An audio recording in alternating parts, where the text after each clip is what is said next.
বিসমিল্লাহির রহমানির রহিম। আসসালামু আলাইকুম আপারা ভাইয়ারা। আজ যে আমি শামসুন্নাহার ব্লগটা দেখেন, ব্লগে আসলাম।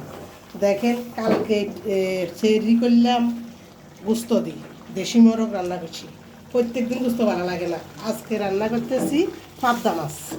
আপনারা পাবদা মাছ খাননি? আমাদের এটা নদীর মাছ, এটা খুব ভালো মাছ, আমরা খাই। আজ যে পাবদা মাছ রান্না করুন, দেখেন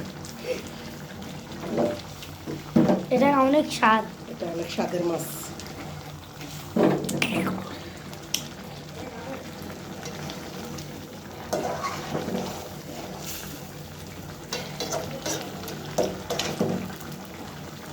হয়ে গেল আমার পাবদা মাছটা, এবারে ধনে পাতা দিই, নামালাম।